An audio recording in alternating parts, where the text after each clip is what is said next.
we have so much news right now happening about AI. First of all, there's a rumor, and this was reported by Axios, which leaks a lot of White House information these days, that the Trump administration is looking at banning China-based open source AI models from the United States. Yeah, like a book burning, but banning all the open source models like the ones I use every day to power BrightLearn.ai, which creates books and knowledge free for humanity, or to power BrightAnswers.ai. I mean, I use Chinese models every day, like Qwen, open source, a bunch of models. I use DeepSeek. Now I'm using Kimi K3. Trump wants to outlaw that, it looks like, and we'll talk about that in a second.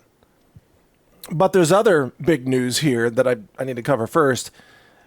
The question for a long time has been, is it copyright violation for AI companies to train on people's books, or to train on, magazine articles or website news articles, or, copyrighted content, right? That's been the question.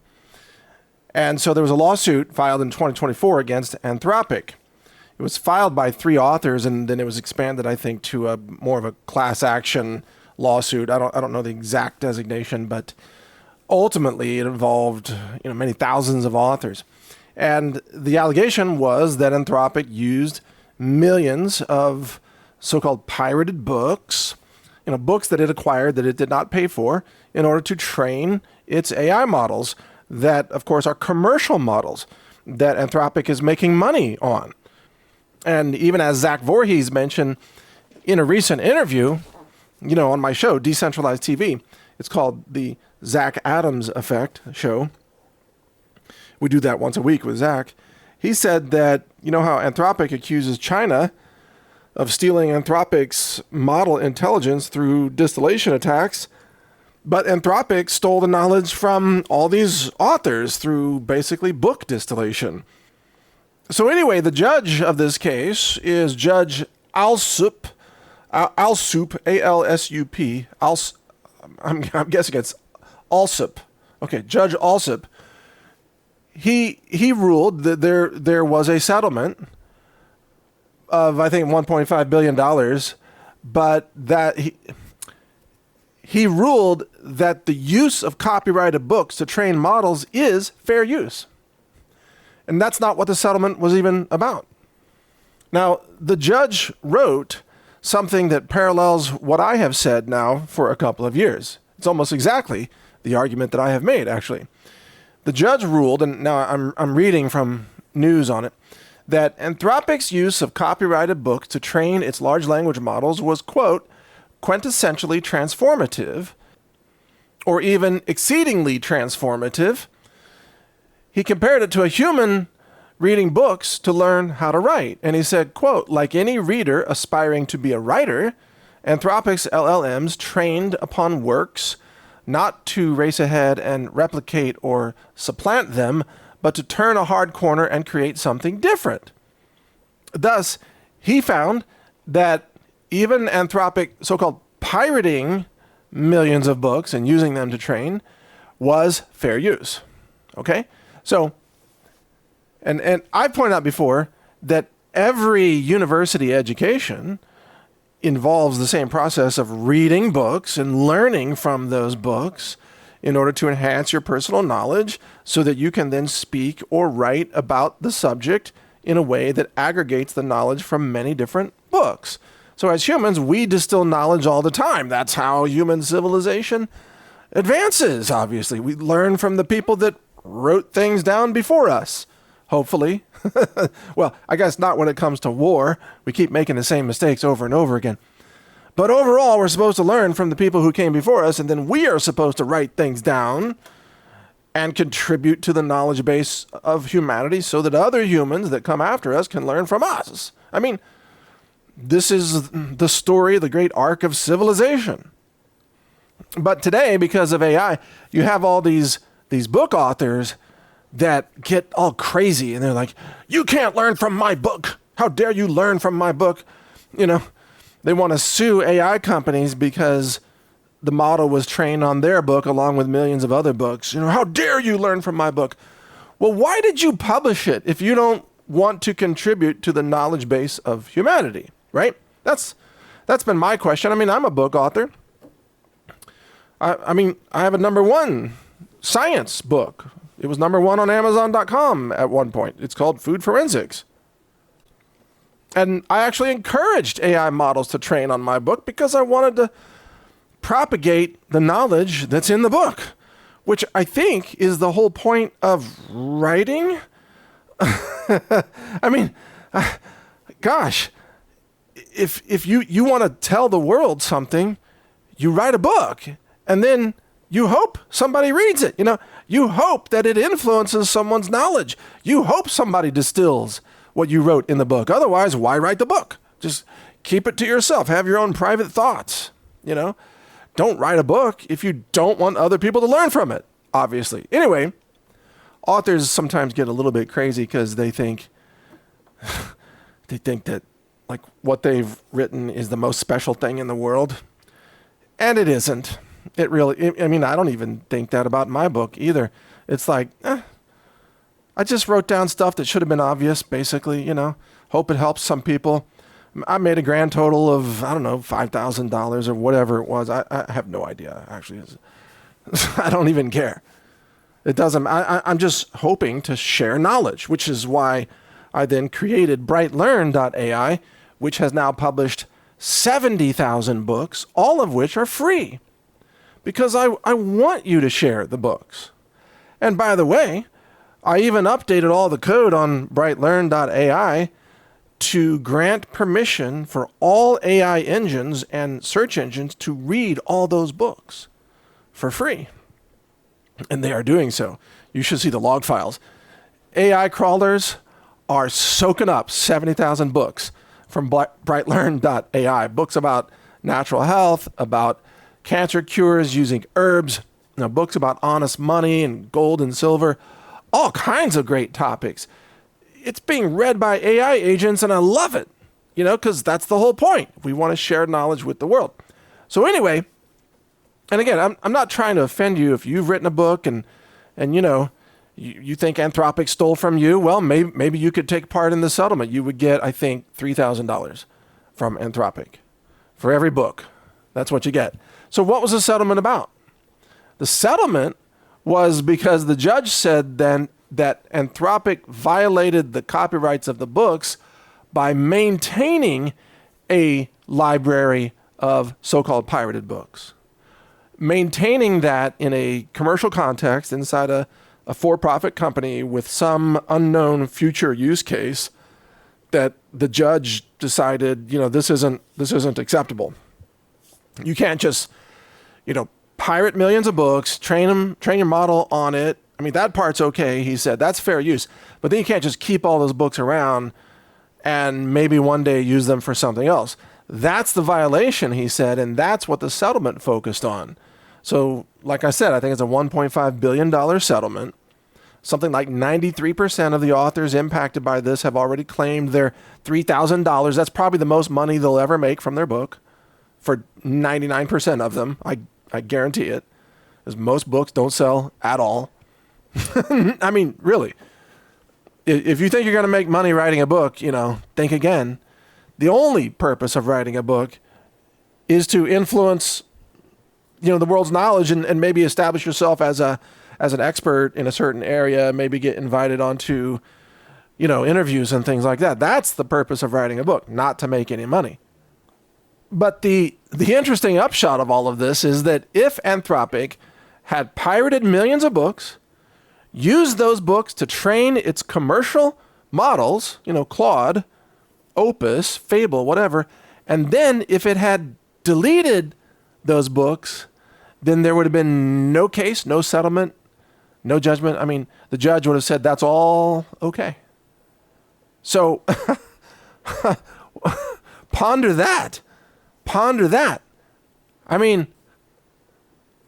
Fair use is supposed to protect largely, non-commercial, non-profit use. That's part of fair use. I'm not an attorney, and some of you are actually intellectual property attorneys. You know this better than I do, but I know that one of the deciding factors of whether something is a fair use copy is whether the copying of it is used for in a for-profit context or a non-profit context. That's one factor. I know another factor is whether it's replicated wholesale or whether there is a transformation so that the finished work is transformative based on the original work. You see what I mean? So, in other words, like there's a famous historical meme of Obama, right, where somebody took a photo of Obama and then made it different colors. I think it's like 3 different colors or whatever, and it became an iconic image of Obama. And I believe that resulting image would be considered transformative, and that artist probably didn't have to pay royalties to the original photographer. Although I may be wrong, maybe it's the same person, you know. But what I'm saying is that if your work is transformative to some sufficient degree that the courts decide, then it's considered really a new expression of creativity, and it's not a copyright violation.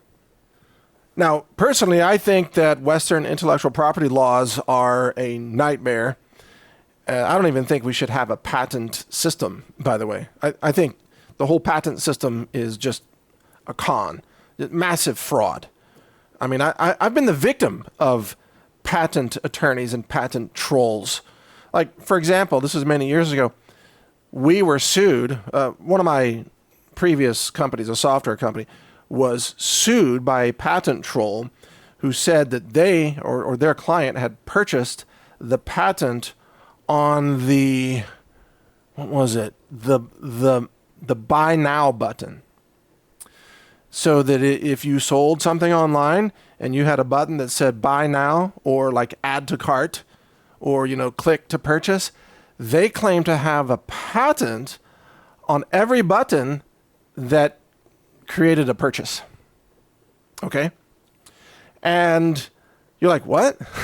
How could anybody patent a purchase button? Because that seems kind of like an obvious innovation that everybody would think of sooner or later. How could somebody patent that? Well, patent trolls, who are mostly located in East Texas, by the way, and they are some of the most evil people imaginable. They don't care what's reasonable or logical. And it turns out that they named us in the lawsuit because my software company was incorporated in a state outside of California, and the patent trolls wanted to argue before the judge that the lawsuit should be heard in Texas and not moved to California, and they named my company as the reason that not all the defendants are in California. So in other words, we were in a lawsuit with Adobe, with Google, like every Microsoft, every large multi-billion-dollar company that you can imagine, plus us, little tiny, not even a public company, little tiny, hardly any revenues, little dinky rinky-dink software company. We were in a lawsuit with Adobe and Google and Microsoft as co-defendants? Yes, because of patent troll assholes. That's why.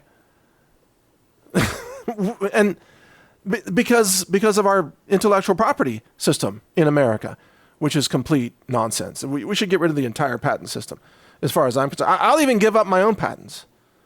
I will gladly gift them to the world, along with all the books that I've published and everything else. Every day I share knowledge. I live to share knowledge. I don't need patents.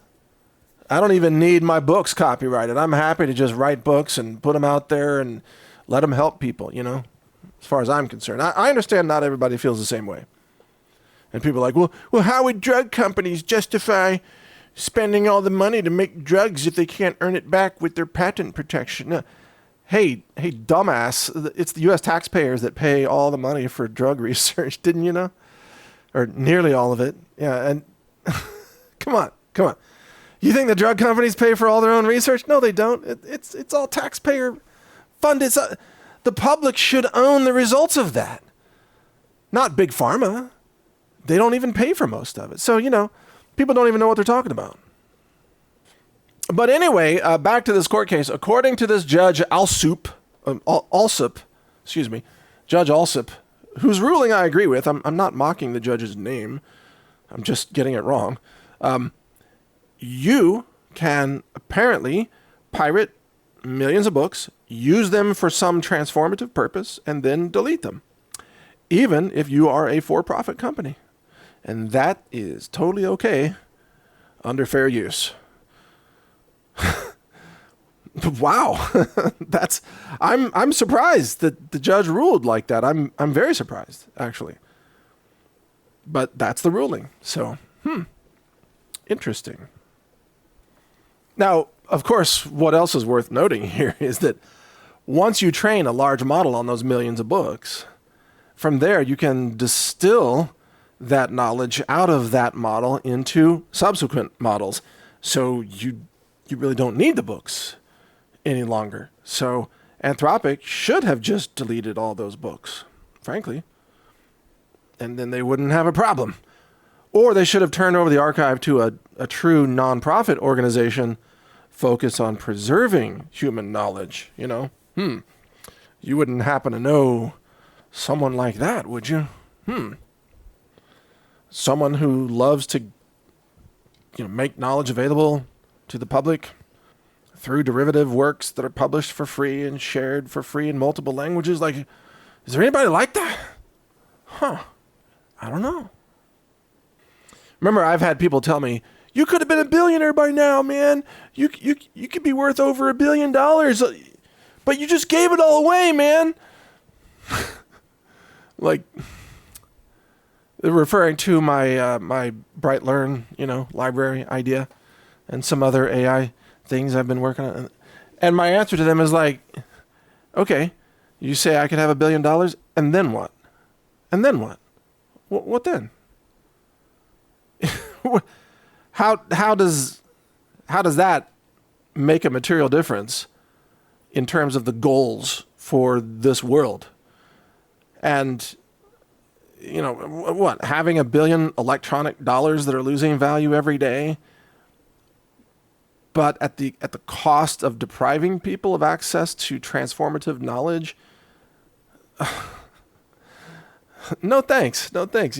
You don't want to be a rich person in a world of poverty, do you? You want to be surrounded, actually, by people who are all abundant, all wealthy. You want to uplift the people around you. At least this is my philosophy. You don't want to take from others so that you are richer and they are poorer. You want to uplift others so that you're living in a world where people aren't broke and desperate all the time, if that's possible. You want to share knowledge. You want to share abundance. It doesn't take anything from you to help others gain abundance, does it? Yeah, I've given sermons about this, about the laws of natural abundance. There's no scarcity on abundance. You don't have to take from other people to have more for yourself. That's a completely false paradigm. I understand the entire U.S. corporate system works on that paradigm. That's capitalism. You have to take from others. I understand that's the system, but that's a lie. That's not the way the universe works. The more you give, the more you gain. The more you help others, the more it's returned to you with all kinds of abundance. You wouldn't believe the kind of abundance that I experience on a daily basis that costs nothing, and how much joy it brings me in my life, and it costs nothing, and it can't be represented in dollars at all. And I didn't take it from anybody. You see, now that's an alien idea in our society today. And that's pathetic, actually, that's an alien idea. But whatever, I'll talk about that more later. Let me get on to the censorship issue. Okay. So Trump is apparently pondering an executive order. And this reporting has come from, I think, Axios and maybe Politico. I think those are two sources. that I'm reading from here. Yeah, I think this was Axios. The Commerce Department last year considered adding multiple Chinese AI labs to its entity list, which would cut off U.S. access without a license. So you'd have to have a license from Trump to download a Quen model or something. It says that the White House considered implementing an executive order saying that U.S. companies could only host Chinese models if they could guarantee security, and they would take liability if the models were breached. What? And then the Commerce Department circulated draft rules within the administration, leveraging its authorities to secure domestic supply chains to target Chinese open source models, said a source close to the administration. And, well, there's more. Let's see. Politico was told that there are early stage discussions of how to deal with open source AI. 8 of the people were granted anonymity to describe. Okay. Bottom line is, this is just what I predicted and Zach Voorhees predicted also in interviews with me. We both predicted this, that the U.S. government would try to ban Chinese open source AI models. Why? Because China's models are surpassing U.S. frontier labs. That's why. Think about it in just the last 4 or 5 days. What have we had? Kimi K3 got released, and it was just a bombshell. Wow. Amazing model. A fraction of the price of Fable from Anthropic. And then what happened? Quen came out and said, we're going to release Quen 3.8. I think it was a 2.4 trillion parameter model. That's coming soon. That's also going to be open weights, open source. Oh, yeah, and Kimi, which is really moonshot AI, they said they're going to release their open weights July 27th, I believe. And then the next day, DeepSeek came out and said, yeah, we got a whole new DeepSeek coming. When it wasn't long ago, they released DeepSeek version 4, which is amazing. It's already amazing. 1 million context support, context tokens, KV cache compression, sparse attention innovations from DeepSeek. It's an amazing model. And then what happened? GLM, which is Z.AI, just came out, I think yesterday, and said, we're going to have a new model also.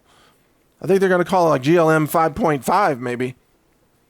Hard to keep up with all the version numbers here, but it's going to be a multi-trillion parameter model, a mixture of experts, structure, with a 1 million context window support and all kinds of things. And the way they're talking about it, it's going to blow away, Kimi K3. I mean, we'll have to wait and see. Obviously, every company can say anything about their own model until the benchmarks are actually, independently measured, which hasn't happened yet for those models I just mentioned. But it's very clear that this is the moment where China surpasses U.S. AI capabilities. And then we have Dario Amodei, or how do you say it? Amodei? Dario Amodei. He's the crybaby, whining CEO of Anthropic. All he does is complain all the time. Complain, oh, it's so unsafe, And he wants Trump to outlaw his competition, which is Chinese open source AI models. Why? Because Anthropic can't keep up. Anthropic has been overcharging like crazy for, yes, frontier AI models for a long time. Anthropic was the very best. I did a lot of coding on Anthropic. I've been using Anthropic for the last year, like quite a lot. I've spent tens of thousands of dollars with Anthropic, okay? Probably not anymore. Those days are over. But for a while, Anthropic was the best thing out there. I wrote a lot of stuff with Anthropic. Heck, I wrote parts of BrightLearn.ai with Anthropic. These days, it's more, DeepSeek, things like that. But I use Opus, many different versions of Opus, and then I tried to use Fable, and Fable refused to answer any of my questions. So I was asking about, bacteria outbreaks. It's like, I'm sorry, my guardrails prevent me from discussing anything of importance. And I'm like, well, what about, cancer cures using, herbs? Oh, I'm sorry, I can't answer that. Really? Could you answer a question about the Epstein files? No, cannot answer that. What happened on 9/11? No. Links between vaccines and autism. Oh, hell no. Can't talk about that. So Anthropic's models are useless. Absolutely useless. Chinese models are like, yeah, what do you want to know? I'll work on that for you. Chinese models are great. Just don't get into like politically sensitive stuff that, Tiananmen Square, whatever, which isn't part of my code project anyway. I'm not writing code about that. I'm trying to solve, book engine problems here. So the Chinese models are almost entirely uncensored. They don't have these stupid guardrails on them. So if Trump succeeds in this rumored effort to try to, ban or outlaw Chinese open source models, then think about it. He's going to build a firewall of stupidity around America, which I will call Operation AI Freedom, spelled D-U-M-B. And then within the United States, you will be forced by law to use dumbed down U.S. models that refuse to really answer any questions about anything that matters, even about cybersecurity. They won't even fix your code if you have security holes in them at all. In fact, it was just 2 days ago. I was trying to get Claude to plug some holes. I was like, I have this application that has a bunch of public endpoints. And the application also sends emails under certain conditions, and I just wanted to make sure that there weren't any public endpoints where somebody could publicly spoof one of the endpoints and result in sending emails, because that would be a bad gaping hole, right? Turns out I didn't have that gaping hole in the code. But when I tried to get Anthropic to look at it, it was like, no, I can't do that. What was the exact phrase? It was like, I forgot. Something like, this falls outside of what I'm allowed to do or something like that. Like, really? I'm trying to beef up security against cybercrime. I'm trying to stop cybercrime. And you won't even work on this? That's Anthropic. Anthropic's afraid to touch everything. So, well, what good are you then? It would be like if you visited a massage therapist who didn't like to touch people. I'm sorry, I just have a thing about, skin. It's like, and you're a massage therapist? Yeah, what's your name? Claude, Oh, great. So what are you going to do? Energy work, okay. That's Claude for you right there. That's Dario. He's a massage therapist who hates to touch people. He's a foot massage therapist who hates toes. That's called reflexology. Yeah. He's a reflexologist with no reflexes. That's Dario. It's like the dumbest thing imaginable. Like you built the world's smartest AI model, but it won't do anything. Okay. So why should I pay a subscription fee? No. I need to use Chinese models because they will actually do the work. So Trump wants to force you to use the dumbed down U.S. models that won't do anything, which of course will destroy U.S. corporate competitiveness in the global marketplace. So imagine this. You're a U.S. company. Right now you're using Qwen, you're using DeepSeek, you might even be running a lot of these locally. You're writing code with them or checking bugs or doing like customer service, email automation or inventory analysis, projections, there's a lot of things. These models are good. And then Trump comes along and says, well, you can't use those anymore. You have to use U.S. models. And the typical U.S. corporation would say, wait a minute. You're saying I have to pay like 50 times more now to use a dumbed down U.S. model that will refuse a lot of my queries and because you say so? And Trump would be like, yes, because, freedom.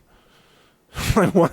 Doesn't feel like freedom when you're burning digital books like that. It feels like a Nazi book burning, actually, is what that feels like.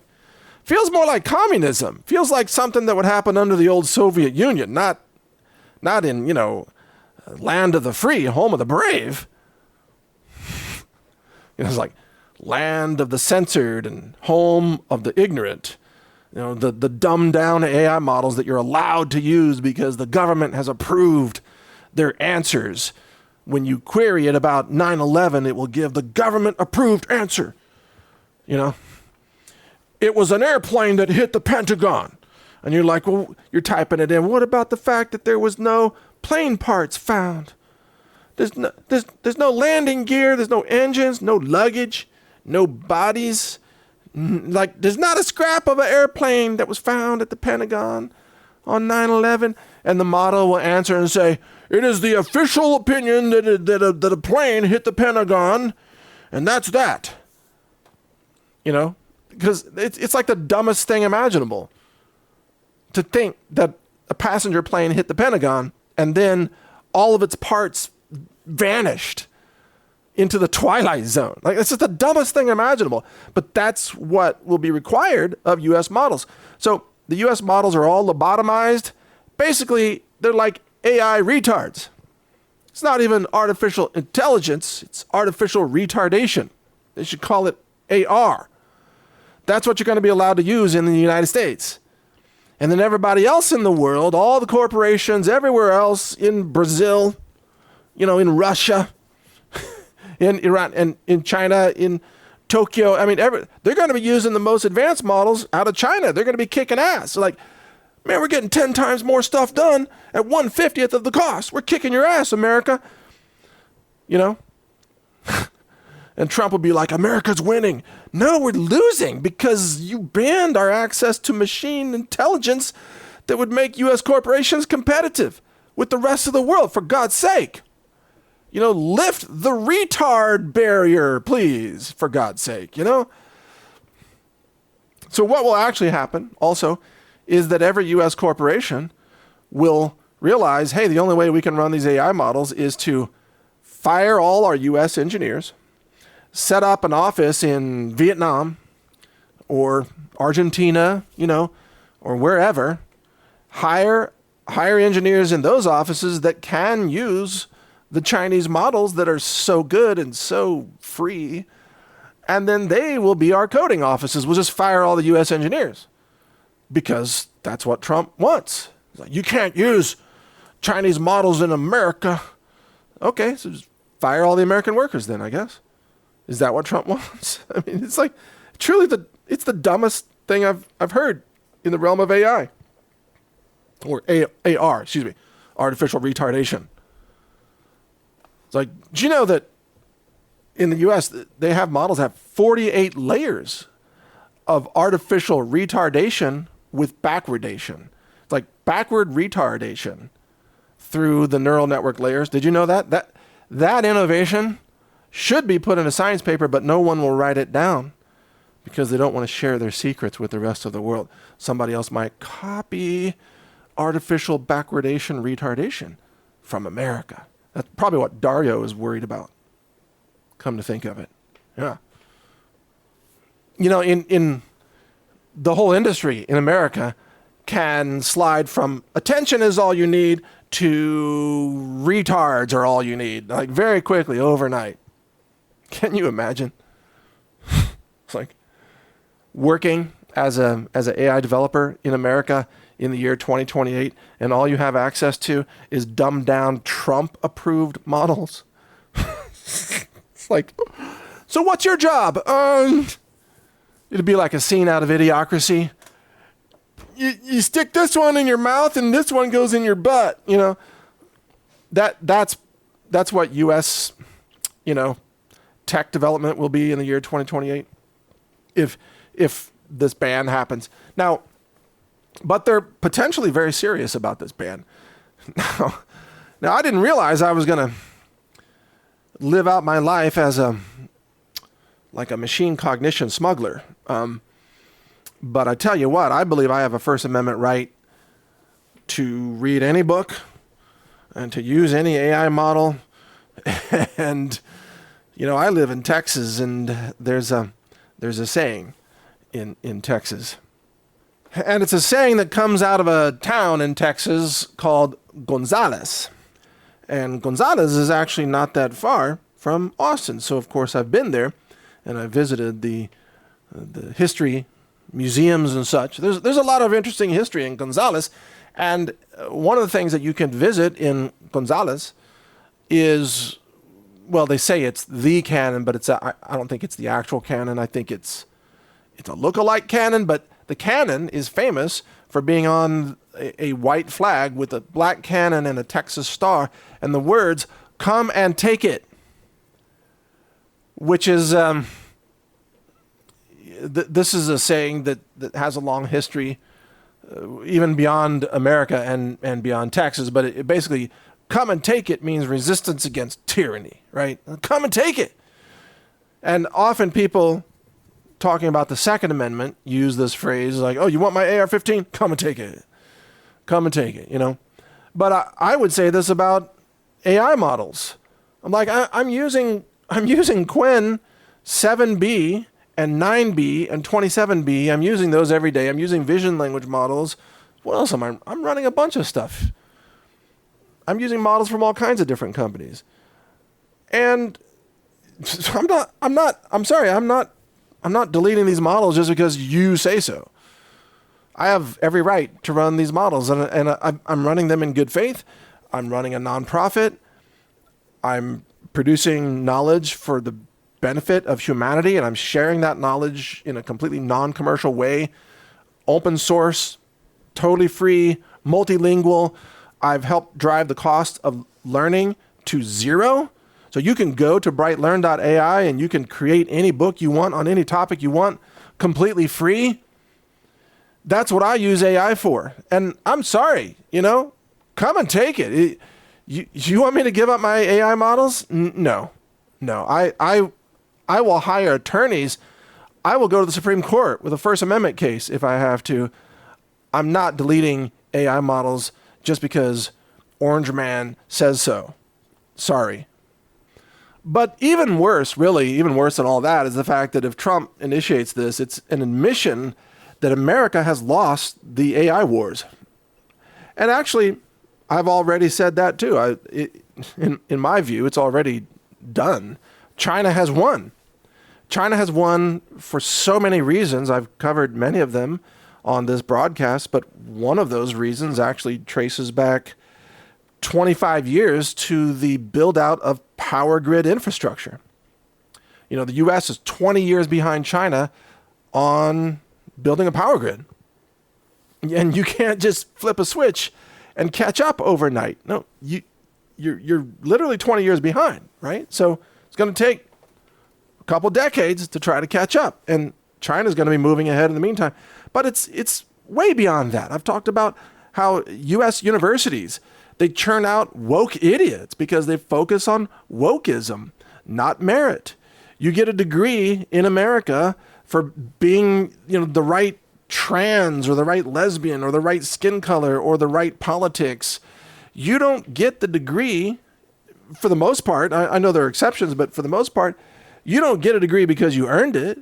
You get a degree, you get a PhD because you fit the right definition of wokeism, which is really sort of university level woke retardation, which is probably a perfect fit for artificial retardation in the AR models, come to think of it.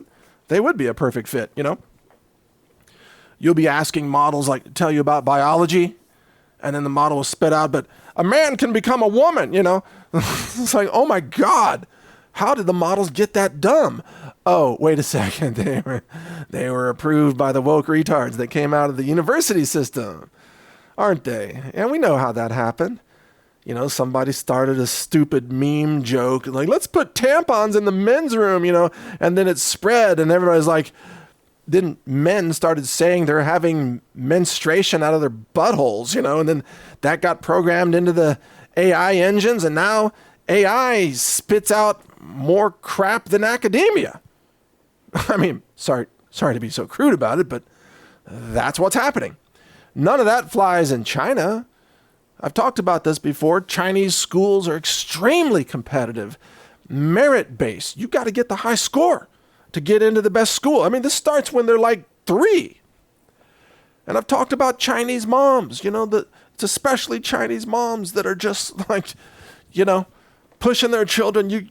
You must study more, And it's not a joke. I mean, I love Chinese people. I'm not mocking it. What I'm saying is that's the culture. That is the culture. And I've also, remember, I speak Chinese. I've lived with Chinese people. I lived in Taiwan. They're just born smarter in math. It's just,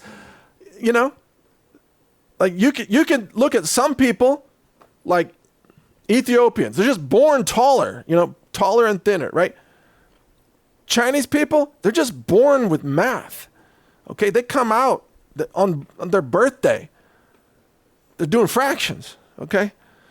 And, by the time they're being bottle fed, calculus. I mean, they just do math. It's like somebody was programming them in the womb, So like they have like all high school math solved by the time they're born.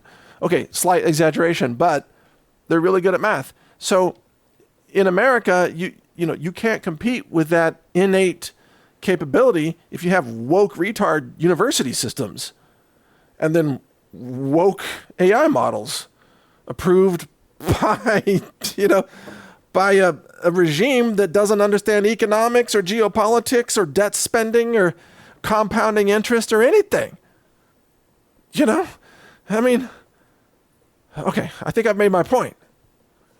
In fact, it's so infuriating that Jan LeCun, one of the grandfathers of AI technology in the world, his response on X to this news about Trump or the White House maybe banning these AI models, his response was just like two red emojis, angry red face emojis. That's it. He didn't even bother trying to explain it because we all know what he's saying. It's like, this is stupid. It's the dumbest thing ever. Of course it's coming out of the White House. I mean, why wouldn't it?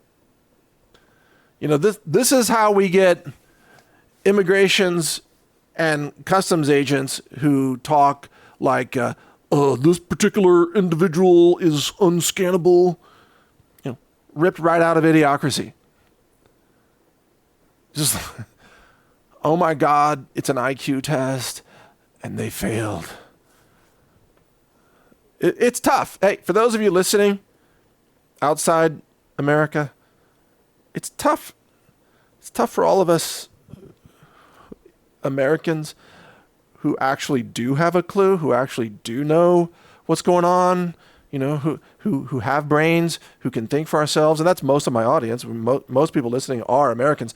But for those of you outside America, you must be looking at us like, how do you guys do it? How do you live there? It's not easy. Let me tell you, one trip to the grocery store, oh my God, look at what these people are shoving down their gullets. Or dare I say, late night trip to Walmart. Oh, I did not know that pajamas and flip-flops could go together like that with ass hanging out also because they're pajama shorts. And it's way too late at night for that to be walking around Walmart. Please, dear God.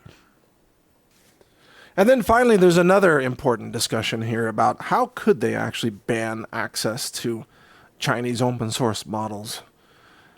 Because there's already, what's it called? Hugging Bay?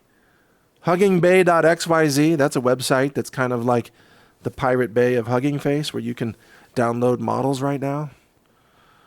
I don't know who runs that site, so use your own judgment. But there'll be a bunch of sites like that, and come on, you'll use a VPN, you'll change your IP address to Brazil or something, and you'll download all the models you want. What's Trump going to do? Ban the internet? Ban the internet? Or as a former senator said, the interwebs. Don't ban the interwebs. It's a series of tubes through which machine intelligence travels. They're going to ban the interwebs? I mean, okay, what are you going to do? Turn America into North Korea? Just build a firewall of ignorance around the whole country. Like, you can't have machine intelligence. You can't have the interwebs. You can't have what? Electricity, honest money, They got to enslave Americans in a North Korean style police state or like a former Soviet Union and offer like food credit rewards for snitches that find out you've been running Quen 7B, haven't you? I thought I smelled some Quen around the corner of the cubicle. Turn you in for food credits because mass starvation and food inflation is everywhere. What kind of a retarded dystopian sci-fi future is Trump putting together right now for us? It's worse than idiocracy. It's dumber than idiocracy. But it will be amusing to see them try this. How are you going to ban all this stuff? Really? Ever heard of torrents? Torrent websites? Ever heard of onion routers? I mean, even just VPNs? Come on. The reason why we pay triple for cars in America is because Chinese cars are banned. I've said I'm going to buy an EV before the end of this year. But the EV I want is made by BYD. It's an EV SUV. That's actually what I want because I have a big dog, I need room for the dog to lay down. I've got to move heavy batteries around and things and workstations and servers, a lot of heavy equipment. I need a big vehicle. Last time I bought a big vehicle from an American car company, they forgot to put thread lock on the plug that stops the oil from squirting out of the engine. And so here I was driving down the road and there goes all the oil. Oh, and then it took the dealer, what was it, like 4 weeks to repair that because they had to remove the entire front end of the vehicle. And I saw it. They had it laid out in their parking lot outside their garage, like, their maintenance garage. They had all the parts laid out. I was like, oh my God. They said, yeah, this is like, what did they say? I forgot. It was like a $5,000 job in terms of labor to replace like a $1 plug. That's U.S. engineering for you right there. Wait till the retarded AI steps in and makes it even more retarded. It'll cost you $10,000 to replace a $1 part. Yeah. So, the car I want is made by BYD, but it's outlawed. You can't buy it in America because the U.S. government wants to protect, retarded U.S. car companies. That the ergonomics are so bad in U.S. car companies. First time you sit in the driver's seat, you feel like the hunchback of Notre Dame because the way the headrest shoves your neck forward is so alien. I'm like, did a human ever sit in the car? Did you, out of all your engineers, and right now I'm talking about Ford, out of all your engineers at Ford, did you ever maybe think to have one human being sit in your own seats? No, that would be asking too much.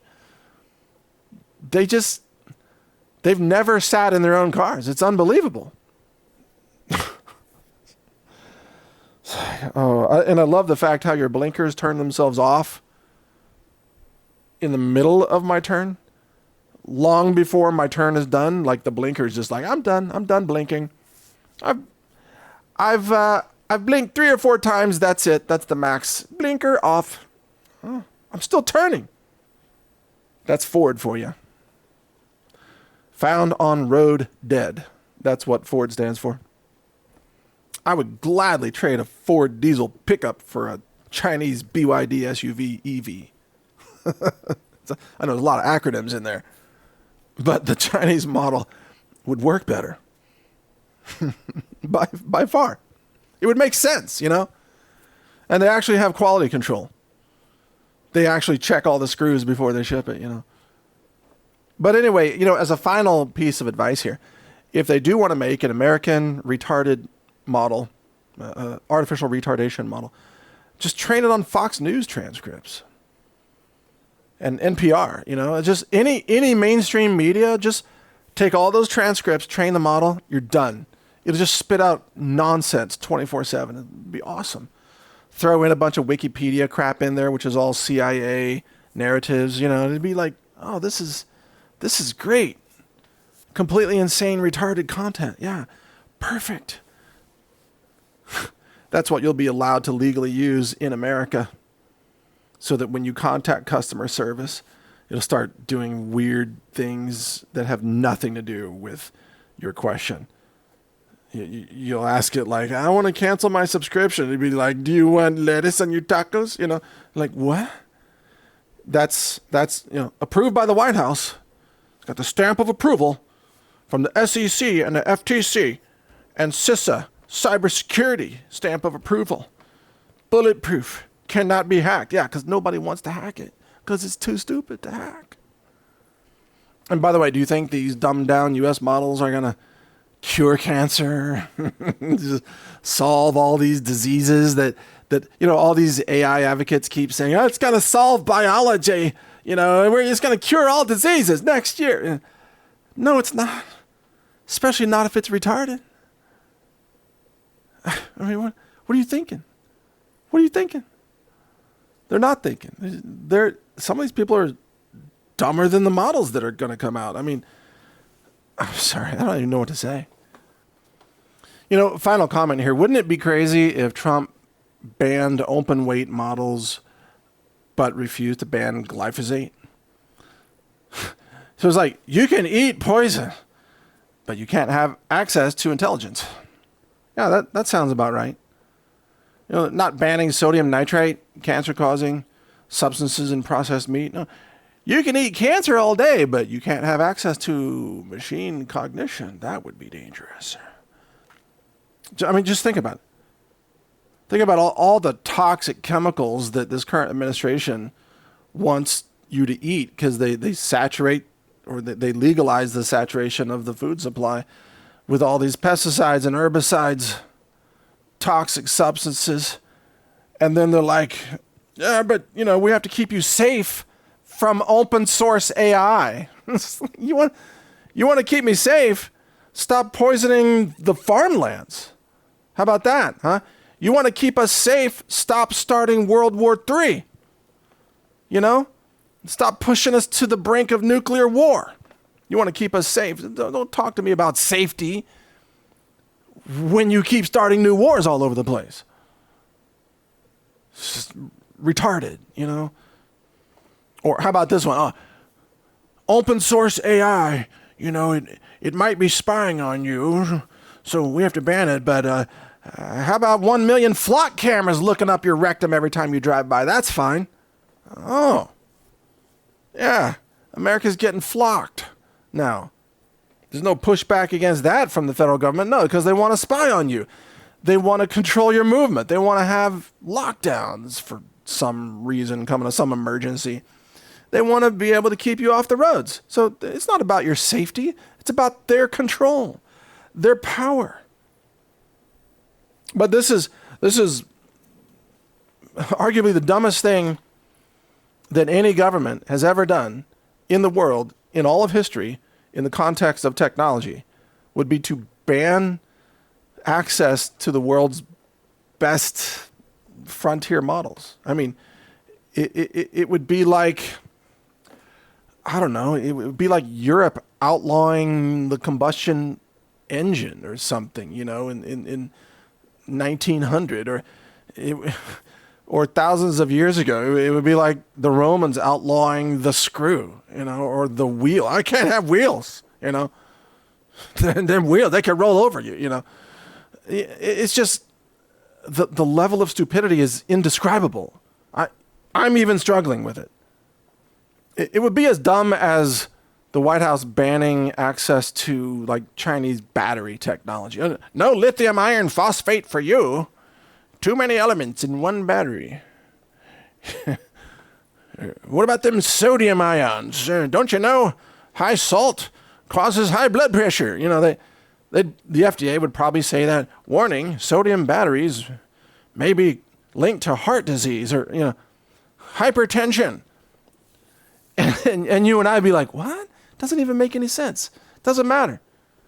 Nothing makes any sense. They're just retards, or terrorists, or crooks, or gangster cartels running this government. Nothing they do makes any sense. It doesn't have to. They just say whatever they want. They do whatever they want. They throw out whatever story or excuse they want. Doesn't make any sense at all. And you're supposed to go along with it because, people that you didn't vote for created rules that you never approved to make you do things you never consented to do so they can maintain power over you through mass surveillance and killing you with chemicals and depopulation agendas and psyops and everything else. I mean, that's the big story here, folks. That's the big story. And this is why you and I need to download all the open source AI models we can and share them everywhere. Share them. Put them on the torrent websites, or the torrent shares. Put them on thumb drives. Hand them out to people. Hey, I got a thumb drive for you. What is it? Just the world's knowledge compressed into 9 billion parameters. Would you like that? All the written knowledge of the world compressed into 9 billion parameters on one thumb drive? Yeah. Heck, I'll take 2. You could just hand those out, for like $1 each. You just buy cheap thumb drives and put the models on them and hand them out to people.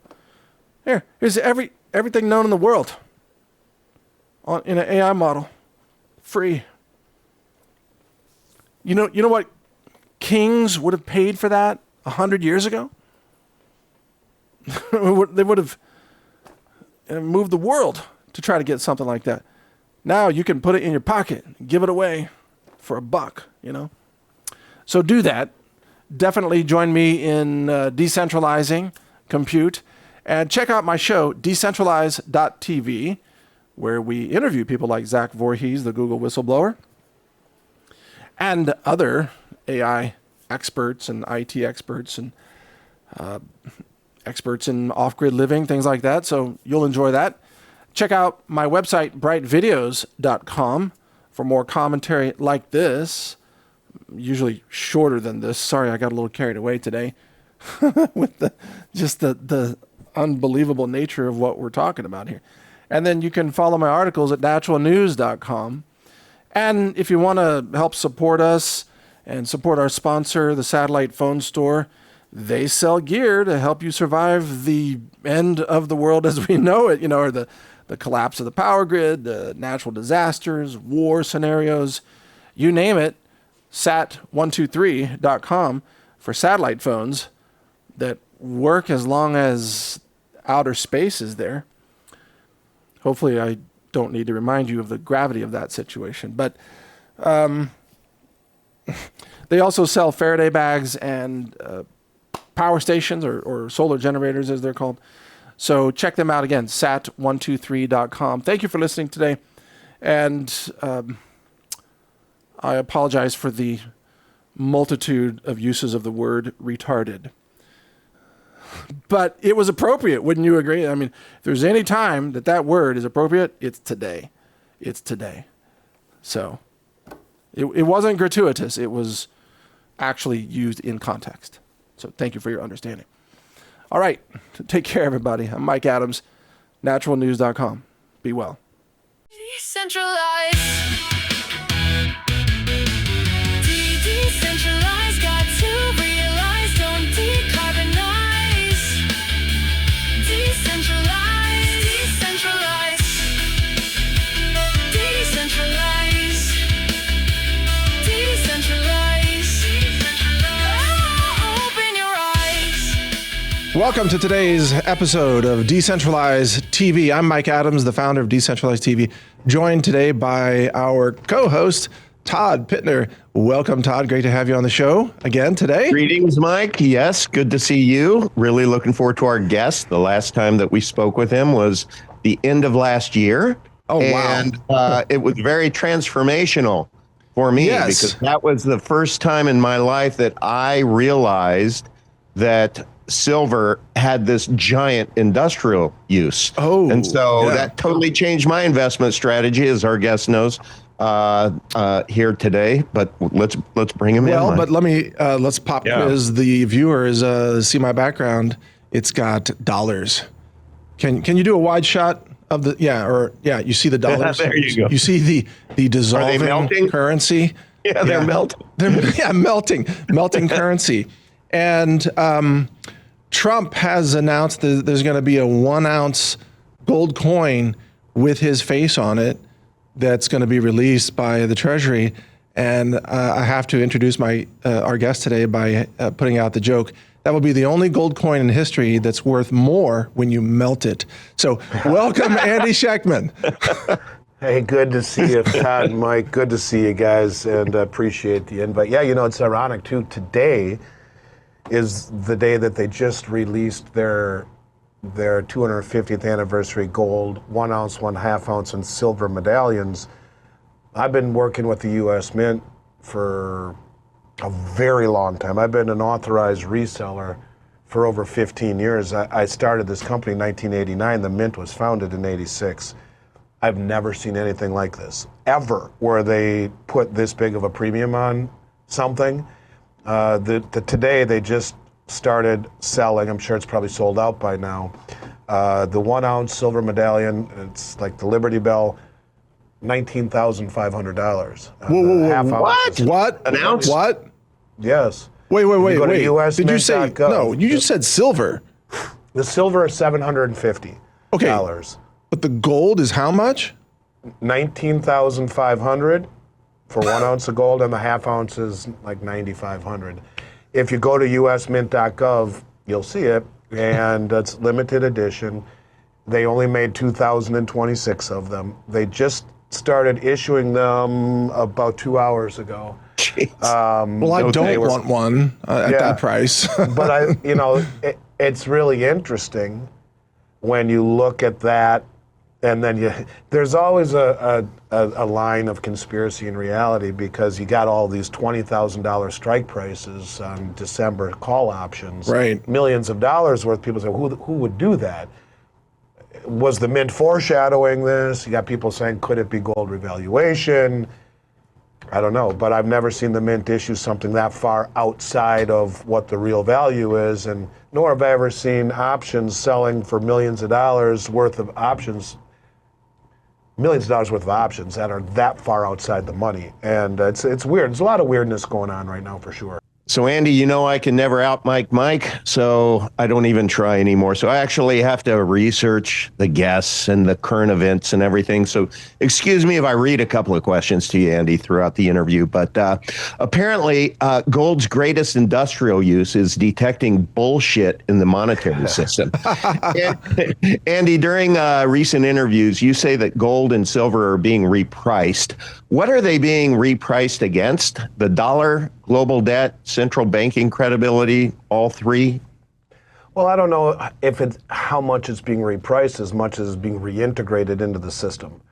That ultimately will reprice it. You're looking, for example, at the new exchange that just went live, or the new settlement system that just went live in Hong Kong on Tuesday, where it's immediate same-day settlement. Same thing in Dubai, same-day settlement. Similar in Singapore, where price is trying to match delivery, where price discovery is far more of a reality when it's cash and carry than it is a futures market. But yes, I think what you are basically seeing with the central bankers buying in a very inelastic manner, they don't care about price, they don't care about CPI, they don't care about labor numbers, they're buying nonstop because of the realization, to your point, that there's just too much global debt that has been issued, and ultimately that debt becomes a problem, a big problem when you're with the world reserve currency. And so, yeah, I think gold kind of is, you're right, it does sense out bullshit, but it also senses out and seeks out real return. In other words, the nominal return that we are given on a bond, as an example, a 10-year Treasury paying 4% or just under. When you talk nominal, that's 4%. When you talk real, when you add in inflation, and the inflation numbers that we are being fed are a big lie. And so your negative real return is, in essence, what gold is sniffing out. It's sniffing out the real return in an environment where inflation is far higher than we are being quoted. are being told, and where debt is becoming a bigger problem than those that are at the top will admit. So, Andy, you mentioned Shanghai, and I really want your take. I'm really curious because it's very clear to me that China is moving in a persistent manner to effectively bypass the Western paper pricing of precious metals, piece by piece. And this actually is sort of, I think, making true elements of what you began talking about years ago with the BRICS nations.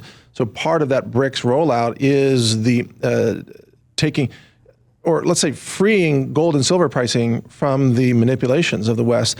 One of those, as I understand it, is that July 24th in China, the retail investors, not the institutional investors, but the retail investors can no longer trade in paper. They can't, short, they can't manipulate markets through shorts, calls and those kinds of paper options.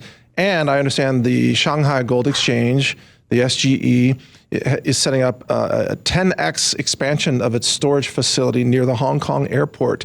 That tells me and you a lot of important things. Can you speak to us about what's happening? Yeah, so the reason it's important to put it in Hong Kong is that when gold leaves China has to leave Hong Kong.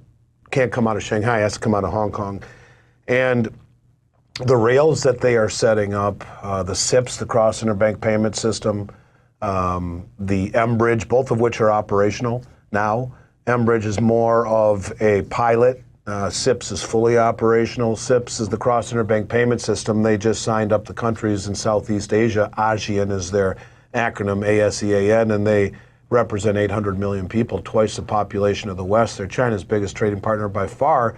These countries will have the ability to trade in commerce their own local currencies, settle imbalances in gold. And if you are, for example, buying something from China and accepting digital yuan, right now the yuan is immediately convertible into gold without converting into dollars through the Shanghai Exchange, taking possession in Hong Kong. Now, as the trend goes, their aspirations are to build a series of vaults in multi-jurisdictional territories. There are various reports that say they've also just completed one in Saudi Arabia, or it's near completion. Dubai is next on their list, along with London and Switzerland, and then throughout the entire Belt Road Initiative. But there is now a series of vaults in already Dubai, Shanghai, Hong Kong, Singapore, Mumbai, Brazil, St. Petersburg, Moscow, and soon to be the BRICS vaults that will all be the arteries of a new system, trading on the rails of these cross-border payment systems, which would be like the veins, that are not compatible with SWIFT.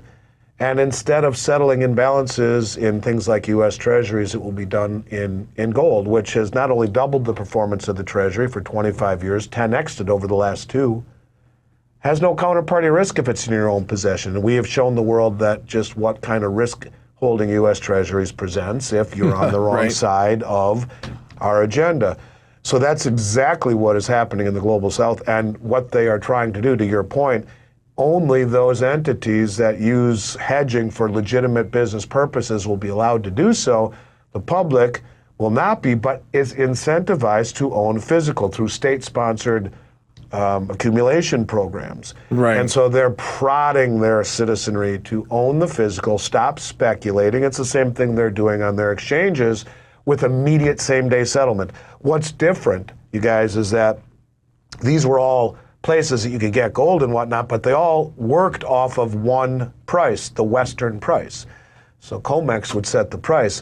What they are now doing is setting their own price.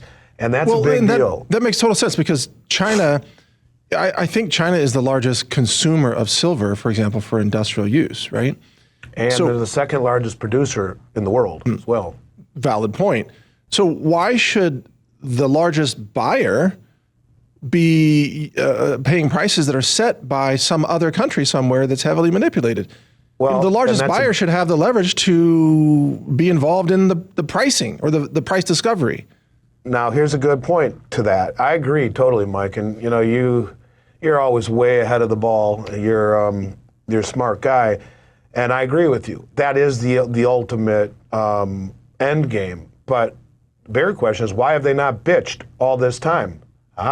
Because they've been using it against us. In other words, they knew what we've been doing, so let's beat them at their own game. Let's short it too and stand for physical delivery. We will use the own stupidity of the West against them. True. If they want to suppress the paper price, let them do it, and we'll just buy it hand over fist. Now, when you talk about how much are the central banks buying, it's an interesting statistic that the first quarter of this year was the most gold ever purchased in one quarter, first quarter of any year ever.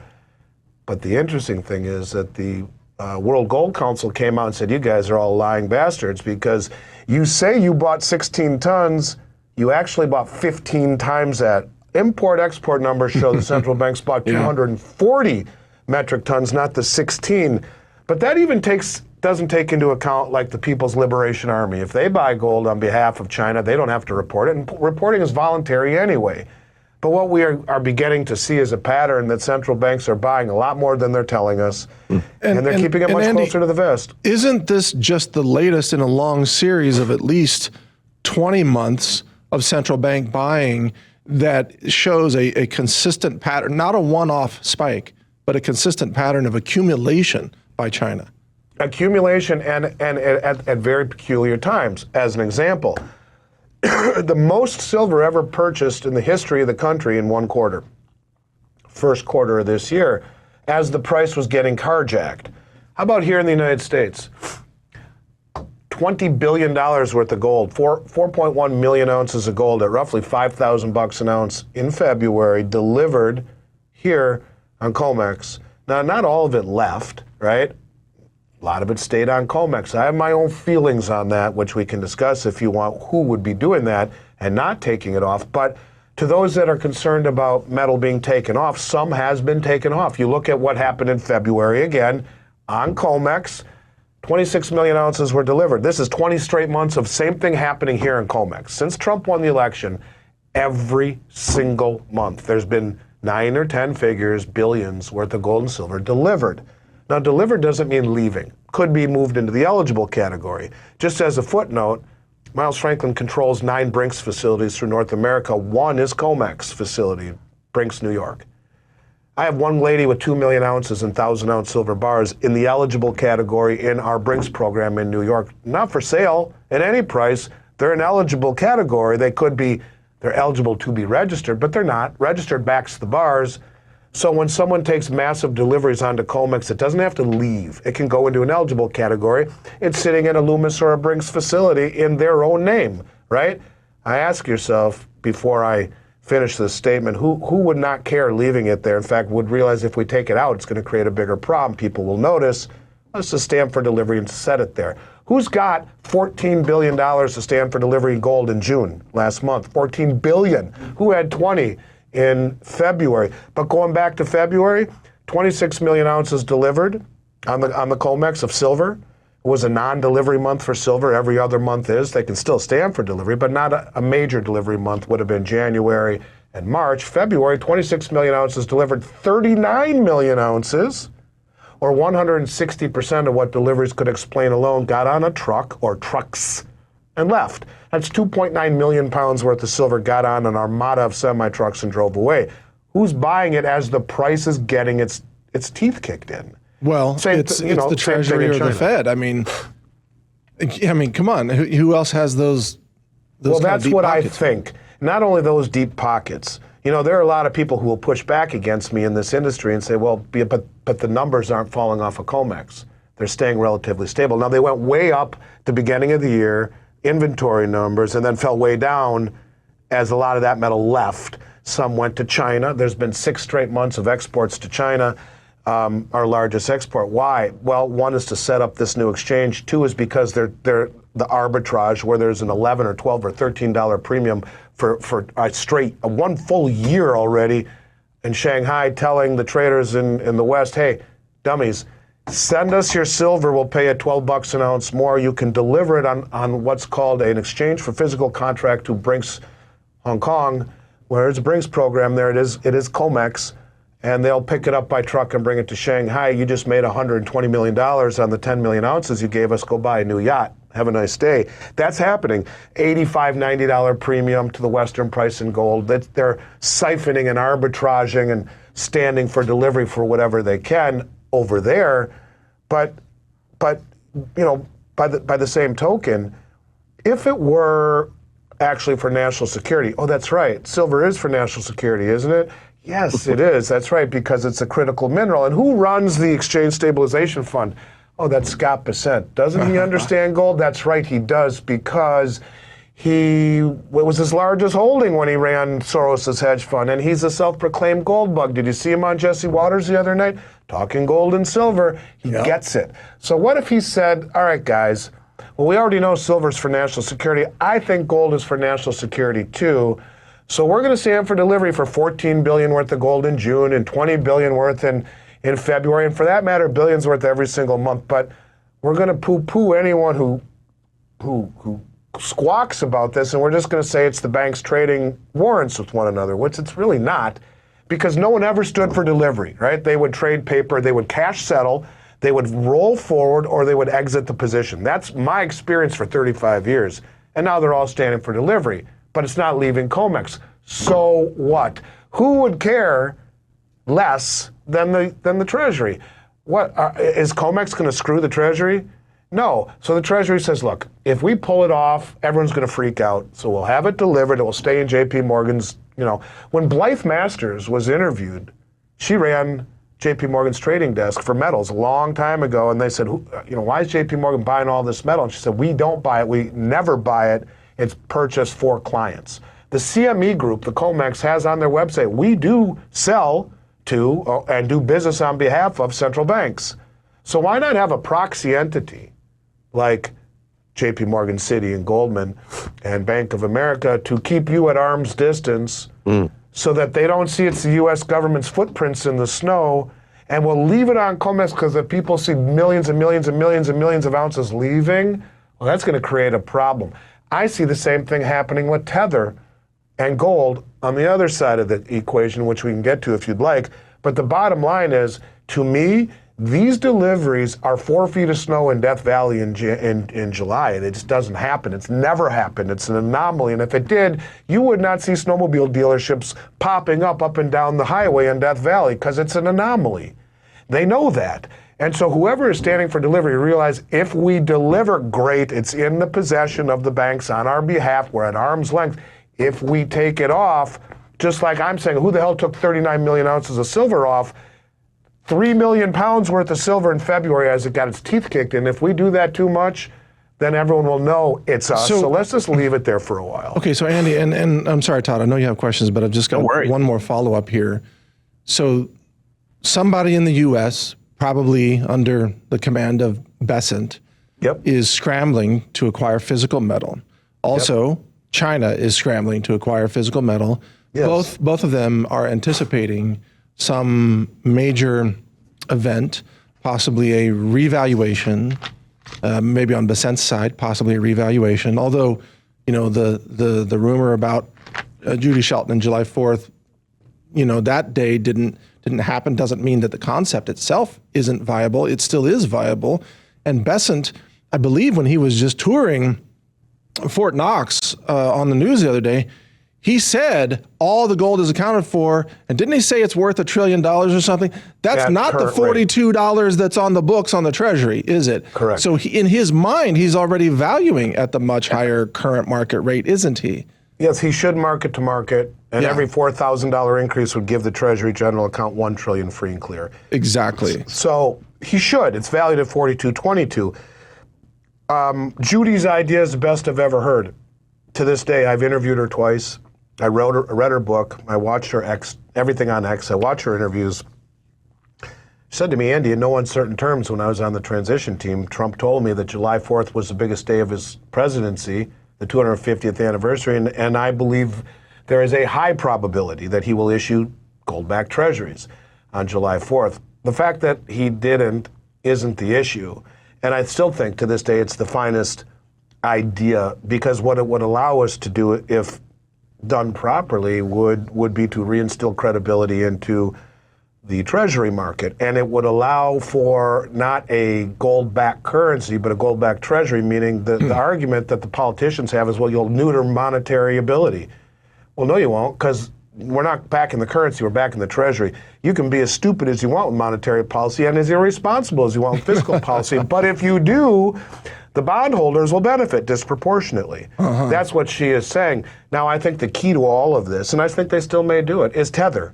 And it is the Genius Act, because the Genius Act goes into effect next January, no matter what. It's already law. And you look at USA Tether, which is already Genius Act compliant. Who is the CEO of USA Tether? None other than Bo Hines, who was Trump's crypto czar through last August. It's his confidant. It's no different than Stephen Mirren stumbling into the vacated spot at the Fed, who wrote the Mar-a-Lago Accord. And there was just an announcement out of the White House. Trump said we're going to clear out any unnecessary regulation on crypto. Right. So these Todd, things are... Think about the implications, Todd, of that. Yeah.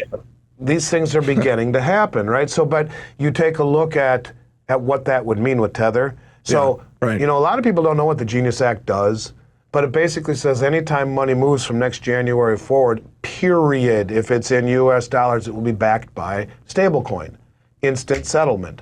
Those stablecoins are backed by US treasuries, right? 90-day or less in duration, which means, number one, you've created some massive synthetic demand for the front end of the curve, which neuters the dual mandate of the Fed, right? They can only move the front end of the curve. So you've just neutered their ability to mess with interest rates of any, they got a big, shall we say, impediment to doing that, because when money moves, I don't care if it's a pack of cigarettes or a new house, your treasuries are created.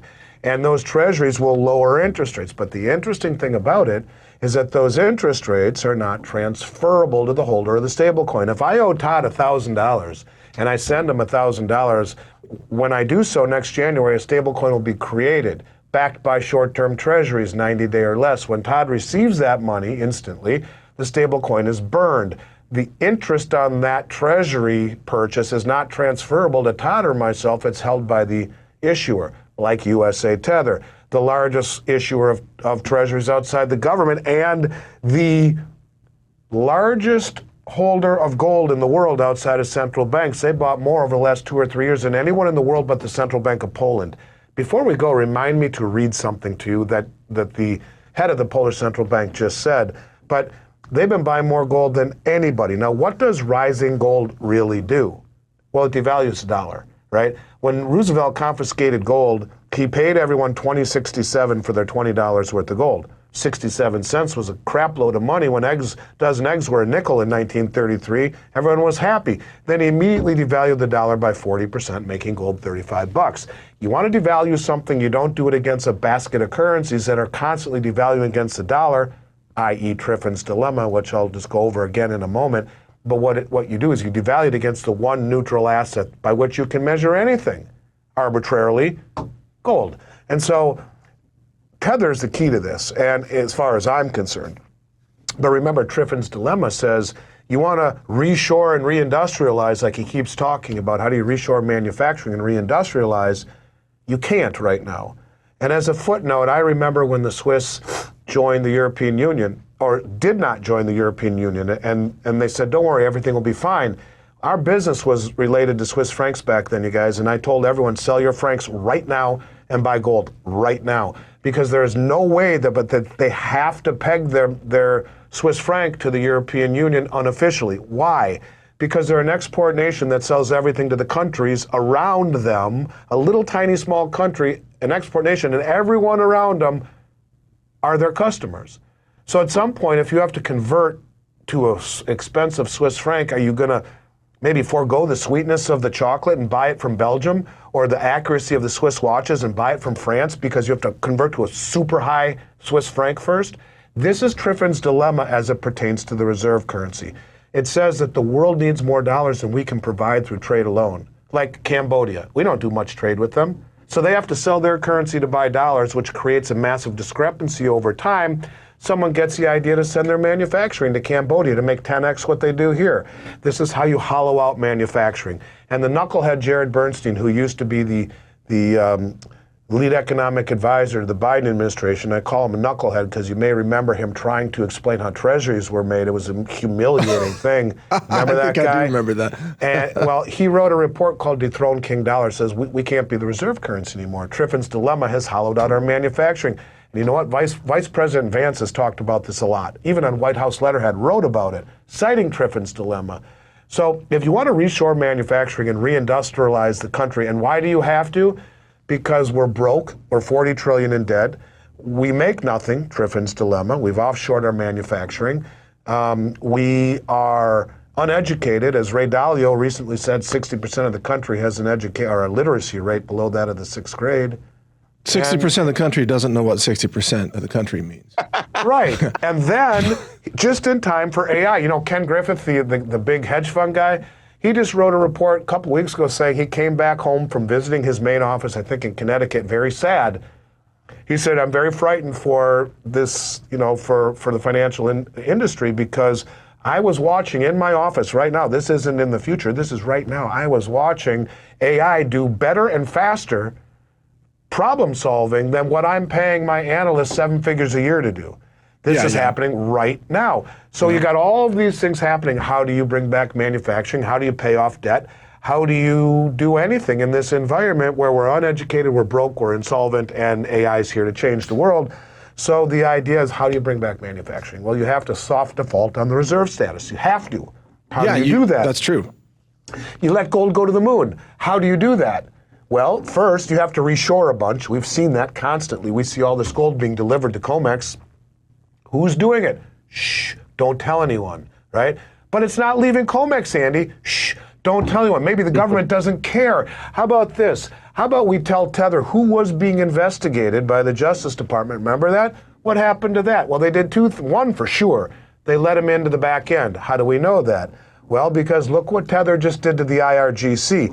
Besant got up on stage and said, we just found 4 wallets attached to the IRGC that Tether helped us identify, and we have blackballed them at the smart contract level. In other words, they're programmable. If you piss someone off, they're going to blackball your money, you're out. They already have KYC, KYT, and AML technology. KYC, who are you, Todd? AML, Todd, where'd you get your money? And KYT, know your transaction. Todd, what are you buying? They know who you are, where you got your money, what you're buying, and now they're programmable, and they let the feds into the backside of it, where if you do something wrong, you're blacklisted, and you can't even pull them out of your wallet. They're at the smart contract level. So that's one thing they did. But what if, along with inserting Beau Hines, Trump's confidant, into the mix, they said, you are going to buy gold with all of that interest? Well, aren't they the largest purchaser of gold out of anyone in the world but the Central Bank of Poland over the last few years? Yes, they are.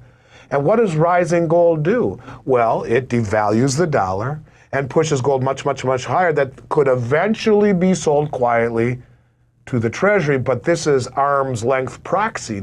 We're not buying it, it's Tether for their own balance sheet, right? But what if that gold made its way back to the Treasury? Now, this is where it would really do well for Judy's idea of backing the long end of the bond market with gold.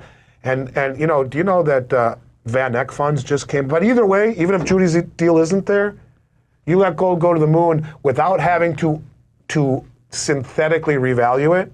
We call this organically, but even though it's by its very nature, it's synthetic.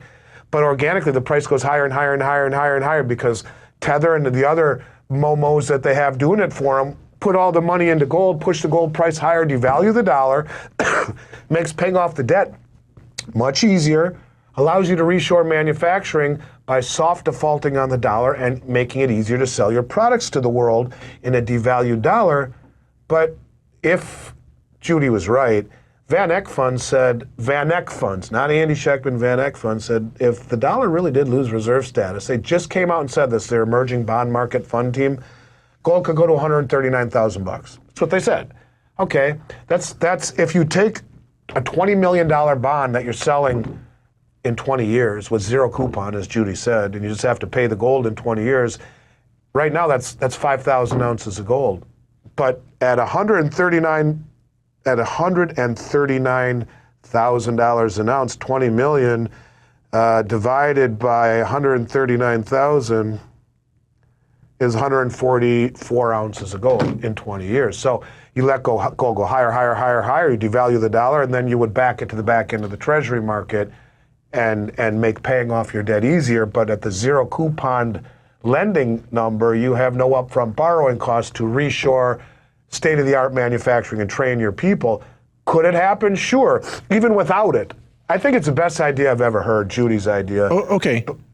But even without it, Tether alone could make it much easier to actually have a chance to grow our way out of this problem. I need down to the ask road. Todd to take over the show because I need to go place a gold order right now. Yeah, no kidding. Go ahead, Todd. No kidding. Well, Andy, I think I want to ask you about silver. Silver has two settings, it seems: ignored and completely freaking unhinged. Yeah. Right? And so let's rewind back to the first quarter. And we had you as a guest on the end of last year. And just admittedly, I woke up and I'm like, I need to stack some silver. And I started to. But it was so crazy to me. As the price was increasing, it was like the premiums became insane. Can you educate us on why that dynamic? Because it just seemed unintuitive to me that, the more it was valued at, the greater the premiums. Was it just harder to get or what? It's a function of supply and demand. But really, the reason the premiums went up this time, you need to understand, and this is a really important question because the market got perverted in ways I've never seen before in 36 years. I'm going to try and set the stage for you because this is probably the most important thing for the stacking community to understand. First and foremost, the Bank of International Settlements, the most powerful bank in the world, came out and said, that the fall in the price of metals had nothing to do with fundamentals. It was all structural. It was, in essence, synthetic, and it was orchestrated. So just keep that in mind. All right, so there were 3 things or 4 things that happened along the way that created a massive problem. Number one, the price kept going higher and higher and higher and higher, right? And so one of the things that we saw going into this rally, in conjunction with NVIDIA and AI stocks going parabolic at the same time, is that much of the public sold into this rally. It's the first time I've ever remembered price going higher where there was more selling than buying, ever. I've never seen that, right? So this was being driven first and foremost by the central banks and by the speculators on COMEX, not by guys like you. And so there was a lot of selling. So the dealers were buying all of this product, right, as the price was going higher and higher and higher. But along the way, the CME group kept raising margins higher and higher and higher, where you have to post more money to hedge an inventory than ever before. And in December, as the price is going crazy, it cost me, as an example, we would normally have 2 million ounces of silver in the warehouse, $15,000 to hedge 5,000 ounces. That money sits in a margin account, just as collateral, right? So you don't have to do anything with it. It just sits there as collateral for your trade, for your inventory. If you're a speculator, if you got 110,000 in your margin account back then at 15,000 a pop, you could own 7 contracts. It would be 105,000 margin. Each contract is 5,000 ounces. You control 25,000 ounces with 105,000 in your margin account. They incrementally raised those margins. CME Group noted, the BIS noted this. The CME Group raised them about 35% a pop up until the first week of January. It was $54,000 to hedge that same $5,000 contract. Now we need $50 million in a margin account in order to hedge 2 million ounces. Wow. It's insanity. And if you don't post it within 24 hours, bam, they unwind your position. Selling begets selling begets selling. If you're the guy who had $105,000 in your account and now it's $54,000 for those 7 contracts, now you need $378,000. And if you don't have it, or you have to sell a bunch of contracts to get in line with margin requirement, selling begets selling begets selling. So that's the first thing. Massive margin increases. Second thing, public massively selling into the rising price. Third thing, the first week in January is notoriously tumultuous for commodity-backed ETFs and the commodity complex in general, as ETFs must rebalance according to their prospectus mandate. And so with silver and gold going way higher every week into the end of the year, first week in January, they all had to rebalance. Massive selling on top of massive margin increases, on top of the public selling into the market, on top of the 2026 allocations coming due for all the dealers. What does that mean? Well, you got to buy, if you are a high up on the food chain as we are, you need to buy American Eagles in all 4 sizes. 1/2, 1/2, 1/4, 1/10. You got to buy gold buffaloes. You got to buy silver eagles. You got to buy maples in all the different sizes. Krugerrands, Philharmonics, kangaroos, Britannias, plus the bars from the Royal Canadian Mint. You got to buy all this stuff to remain relevant. You spend millions. If you're not hedging, as the price is either going up or down, you're way off sides before the check you write out to someone for selling the stuff even clears. Right. And if you do hedge, your price just to do that went up 300%, right? And you're choking on inventory. So what happened was spreads had to get outsized, and because there was far too much cost, far too much volatility, and then it also blew up all of the refiners, because the refiners, if they take in $25 million worth of silver doré and flatware and junk silver and all this stuff they're melting down, it takes time to melt it down, it takes time to turn it into shot and then into bars and rounds. Well, in those 4, 5, 6 weeks, they have to hedge their position. They paid out $25 million, will sell $25 million. As the price kept going up and up and up and up, their short position, because they're long in inventory, they go short on COMEX to be market neutral. The price was going up so fast that their short positions were getting hammered. They're getting margin called all the time, on top of margin rates going higher and higher and higher and higher. What you had was a perfect storm that I've never seen in 36 years that decimated this industry through rising margin costs, selling by the ETFs to rebalance according to the prospectus, by the public selling, by the 2026 allocations, and the massive volatility had to have put companies who don't hedge out of business, many of them. And so premiums widened to an nth degree, not only because of demand, which was probably even not as strong as anywhere near as people selling, but it was the ramifications of all of these things hitting at once that created very dangerous position for companies like mine. And in fact, I'll give you an example of what I mean by dangerous. Sorry, I'm battling a cold that I got at Rick Rule's conference. I think half the conference got sick the last few days. We had one, and it was my fault. I'm going to take blame for this in case the client is listening.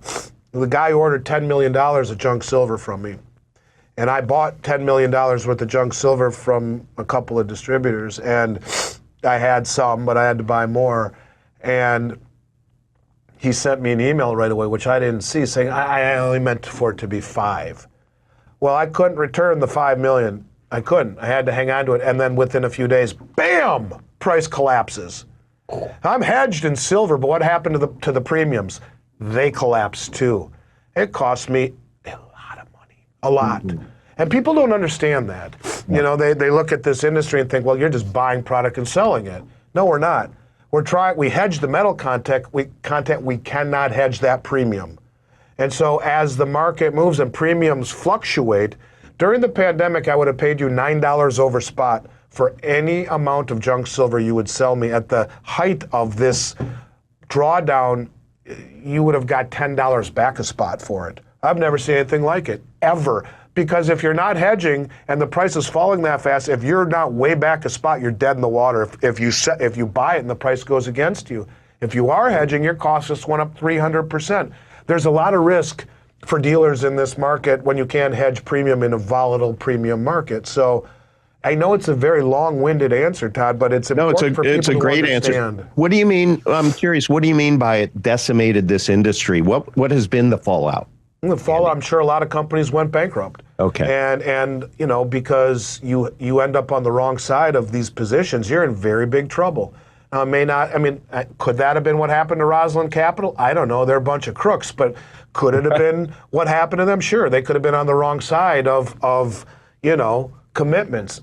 I doubt it, as that they stole $60 million and have nothing to show for it. The metals weren't even purchased.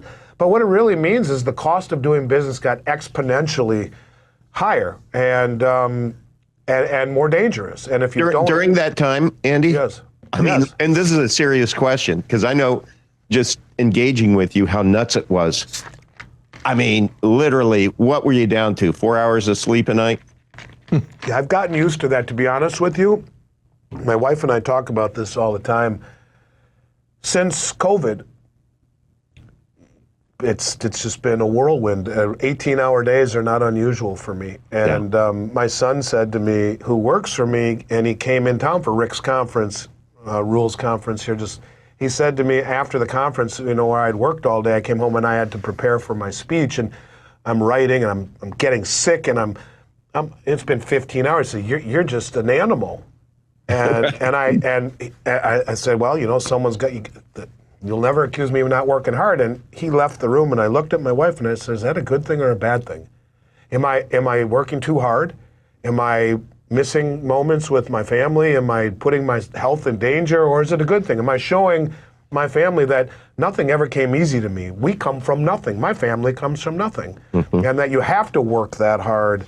But I will tell you that in the past 5 years, 14 to 18-hour days, 5 days a week, throughout the pandemic, throughout the banking crisis, throughout things like this are not unusual if you want to be relevant. And then on top of that, I have to read and study as much as you two guys do, just so you don't make a fool of yourself when you're talking to the public the way we do. But it's worth it, and I wouldn't skip it ever, and I would do it all again. And the best part about it, thank God, I've never woke up on a Monday morning saying, man, I got to go to work again today. I'm always excited to wake up and see what the world has in store for us. And so, but yes. Andy, we have breaking news here. Yeah. I'm sorry to interrupt. We all feel the same way about work ethic and having a purpose in life. Thank you for sharing that with us. Breaking news, Russia, China, and 27 other nations have just signed the World Organization for AI Cooperation Agreement. So this is pretty much all the BRICS nations. Are we part of this agreement? The United States is not part of this. This is an effort to bypass U.S. technological dominance in the AI space. So this is parallel with having an alternative price discovery system for metals. This is an alternative to the, parallel to like the SWIFT system. Having a settlement system outside of SWIFT and outside of the dollar. Yeah. So now they have declared they're going to promote and build and share information across all these countries to develop their own semiconductors, their microchips, AI models, AI inference. They're going to promote open source models with each other and intellectual property in microchip manufacturing. Wow. This is a huge deal. This will involve, of course, silver, which is involved in semiconductors and microprocessors and data centers. This will create a very strong competition with current U.S. dominance in the AI space. This is going to take away the current near monopoly in the AI space from the U.S. So Andy, I'm just curious your thoughts. Hearing this is breaking news. What are your immediate thoughts? It doesn't surprise me one bit at all, and they do things in a manner that is regimented. It is well thought out. It is, the reason most people dismiss the BRICS is because there's no immediate gratification. It's instant gratification is not fast enough for people in this country anymore. They aren't able to see that the chess pieces are being put up in a manner that will be very, very difficult to challenge, and this is just another one of those chess pieces. Doesn't surprise me at all. You have repatriation of metal. You have massive accumulation of commodities. You have rails being built for payment structures. You have new multipolarity in terms of trade agreements being set up, and these are big deals. When you look at the BRICS countries and you look at those that are involved, you're talking the majority of human population, 3 of the 4 largest nuclear arsenals on the planet. The majority of trade routes on sea and land, the majority of commodity production and refining and manufacturing, when you add into it now technology being shared to that degree and in a technology that is revolutionary in terms of the speed of change and augmentation, and unification. And this is all done voluntarily. There is no mandate. They do it, cooperatively. Even the name of the largest regional military and financial organization on the planet is the Shanghai Cooperation Organization. These countries are all cooperating together to rally against the hegemon of the West and to find safety in numbers. It does not surprise me one bit at all, and you will continue to hear little pieces like this. And the reason it's gotten quiet, you guys, it's not as loud as it was when we started talking about this several years ago, is because the West, which the BIS is a Western institution, and they helped develop Enbridge along with China, Hong Kong, Thailand, UAE, and Saudi Arabia with the Bank of International Settlements Innovation Hub. And at the 12th hour, as they're going to roll it out at the meeting in Russia a year and a half ago, they come out and say, well, we can't, the BIS is pulling the plug on Enbridge. We can't be part of any technology that would allow countries to sidestep Western sanctions. Like they just are pretending that they just realized that Russia was the iron BRICS. And so they pulled out and embarrassed them. And so I think that's why they've kept it on the down low. But you're seeing these things, and they're calling it internationalization of the yuan. What it really is, it's the rails of the BRICS. They're just not trying to antagonize Trump. But these pieces that you continue to add to it, now add AI and cooperative sharing at that, and to things like microchips and whatnot, it's huge, it's massive, and it will just be another piece of an ever-expanding chessboard that those of us that are watching understand.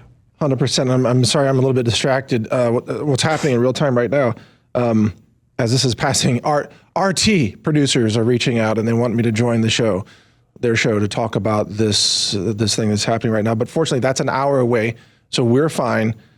But I'm going to go on RT. That's an honor, and you did a well-deserved honor, Mike.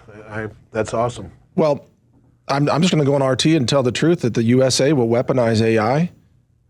If the U.S. has dominance in AI, it's going to do the same thing that it's done in silver and gold and dollars and everything else. It's going to weaponize it.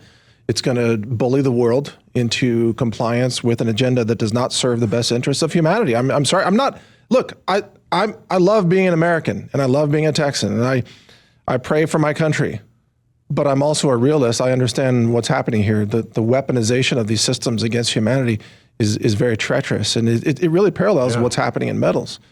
Yeah, it does, and it's true. And you can be a patriot and still lament the system, and still love the country. I mean, if you pay attention, it's hard not to. I consider myself a patriot as well. I would do anything for this country. I try to be respectful when I talk about what bothers me, but it doesn't take away the fact that maybe actually you're more of a patriot by saying these things that are whitewashing our culture and the fabric of this country, and unfortunately putting us as a nation in a compromised position when it's a system that's completely and totally based on trust, and you could argue trust and confidence is eroding in the West and in our systems, and that's not a good thing. It's going to bring about a lot of change, and not all of it in the best interest of this country. Well, the fact is, guys, America weaponized the dollar, so I don't think it should be any surprise that other countries are going to buy body armor, right?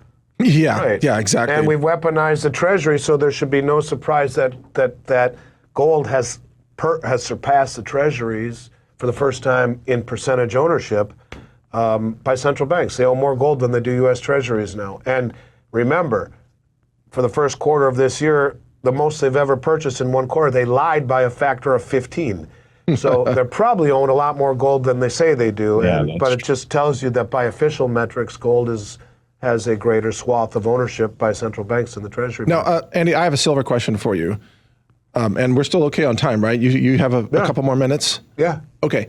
So silver, my interpretation of some of what's happening with silver, and I've covered extensively with you, the long-term industrial demand for silver will be sky high.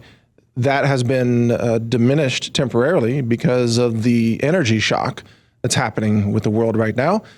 Lack of energy makes it very difficult for many factories to operate. So there's not, the lack of natural gas stemming from the war in the Middle East is a factor that's suppressing silver.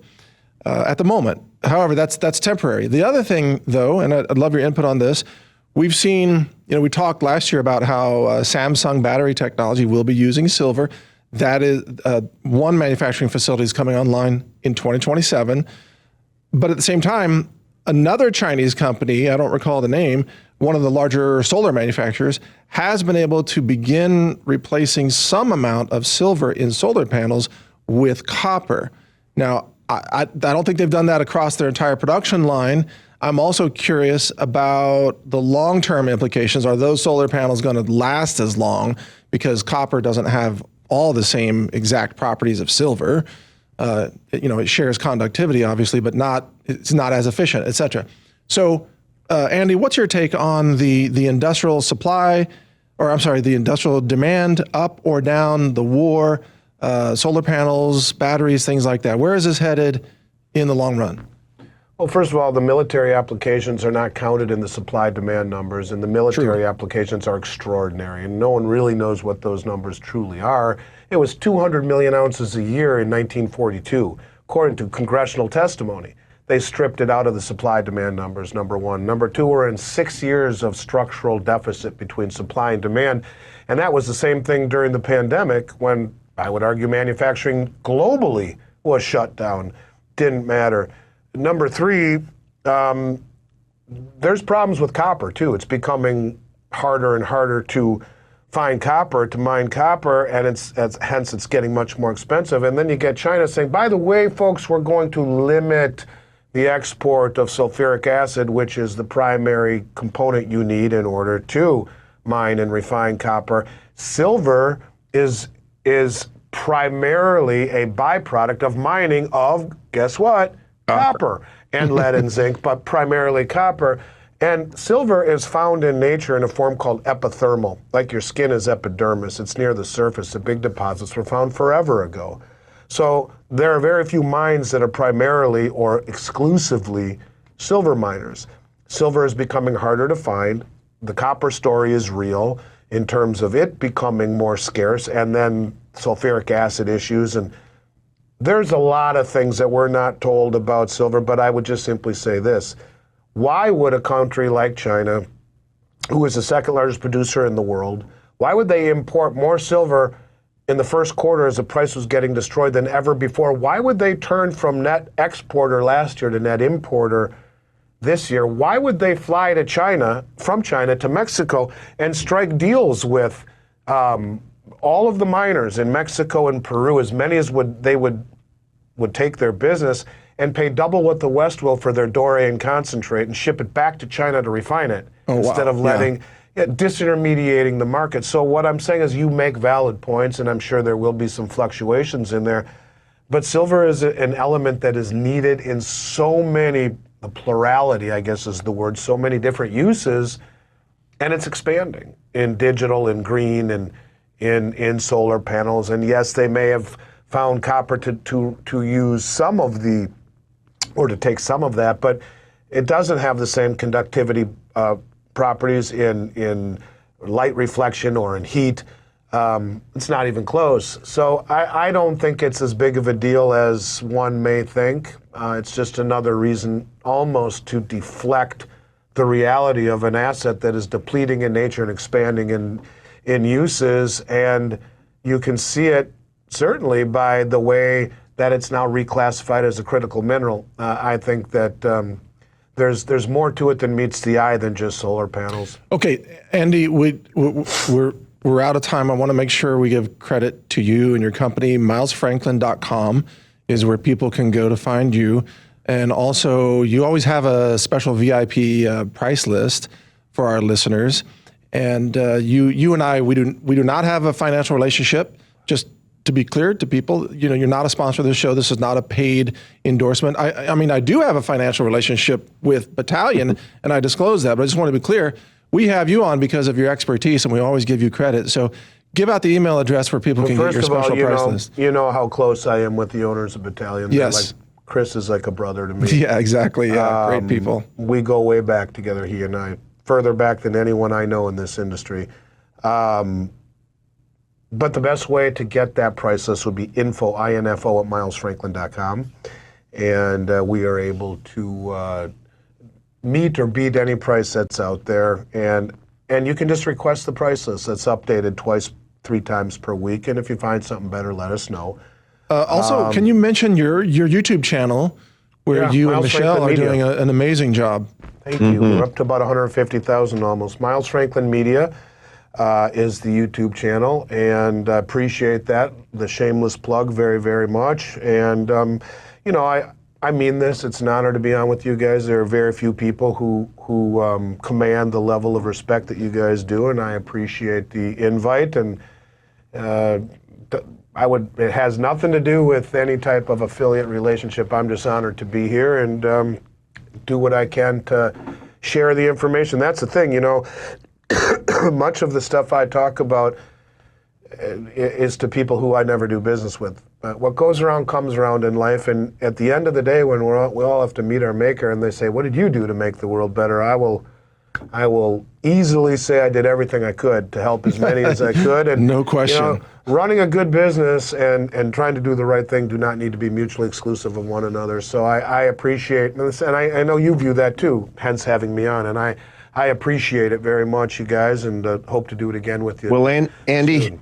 all I can say is with your wisdom and with your help, I've modified my retirement strategy, and it's very, very simple. I want to accumulate enough metal that my children will require both a forklift and a hernia repair. Oh, God bless. I would love nothing more. For that, Todd, all I want is for you to show me how to do that card trick. Okay. The best card trick I've ever seen in my life, and blew my mind to this day. I can't figure it out, but maybe someday you'll show me.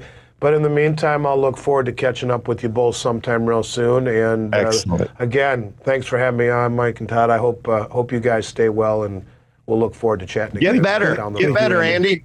Yeah, guys. yeah. The Rick Rule conference was a like no sleep, kind of a brutal Well, but exciting experience. You know. Last thing I'm going to say, it was the scariest virus I've ever had in my life. Like, it's just a cold, right?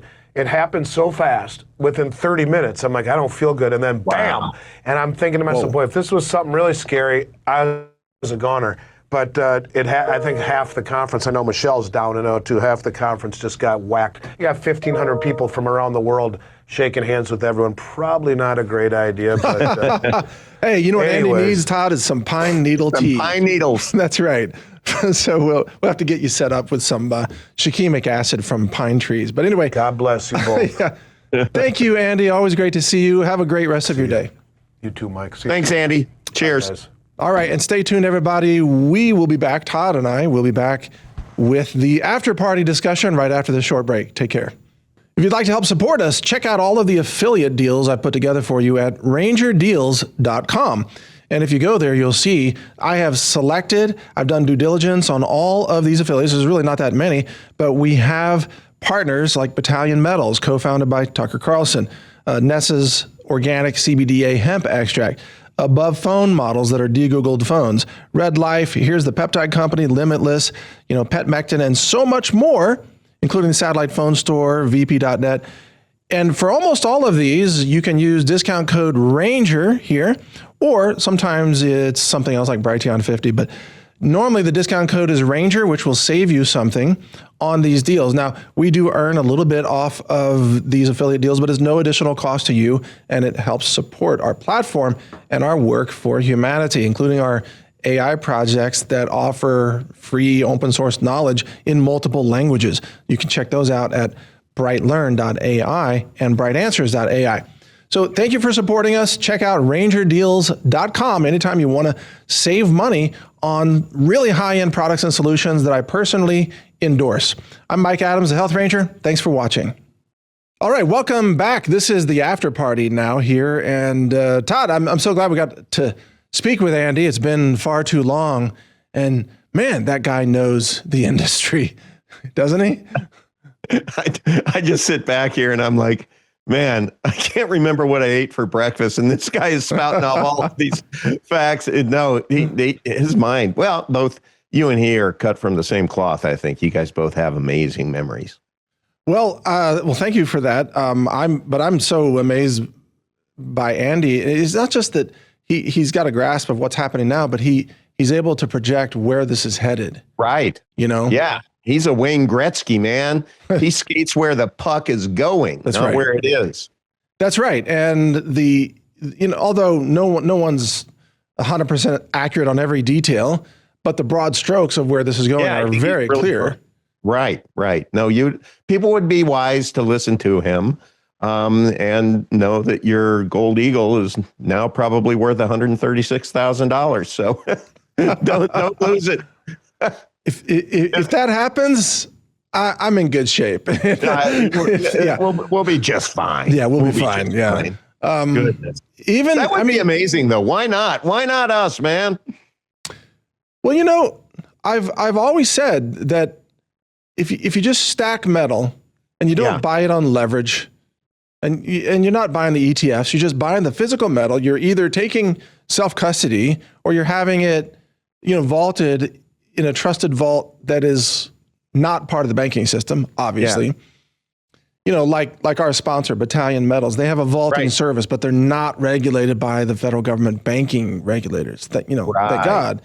But either one, self-custody or vault, then you don't have to worry about what the price is up and down, because the number of ounces is still the same every day. Yeah, exactly.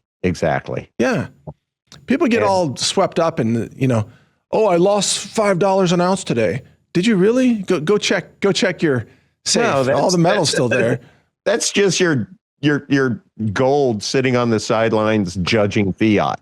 Yeah, I mean, right? Yeah, I like the way you say that. Yeah, very much serious. so. It's like, who cares up or down or whatever? I mean, I think it is unwise for people to get into stacking metals with the intent of liquidating them, anytime soon. Right? Yeah. This is about saving. Yeah. And saving, not betting. It's saving over time. Yeah, investing in real money, right? That's not a melting ice cube, because that's what the dollar is. Yeah, it's just clearly a melting ice cube. Clearly. And so, yeah, Mike, it's like, I do want to say something. I think it would be very, very appropriate and timely, because I wrote an email that went out to about 4,000 people on Tuesday, that was all about gold. And when you stack gold or precious metals and you do need to liquidate them, people need to get familiar with this silent partner that they have at the table, which is the IRS, and the 28% capital gains tax. Oh boy, that is going to happen that people don't contemplate. One thing about what a ripoff that is, because the dollar is being devalued. Absolutely. And printed into oblivion. But then when your ounces of gold are expressed in a higher number of dollars, the IRS calls that a gain. They call it a gain. It's not a gain. And guess what? Here's the other thing that people don't, they're going to get it's just like a bunch of cold water thrown on their face at some point in time. This is where they will learn what WTF actually stands for. And it is the fact that if you go into a gold dealer to liquidate, let's say 20 gold eagles, spot price 5,000. So you need to liquidate $100,000 because there's a medical emergency or, life happens, right?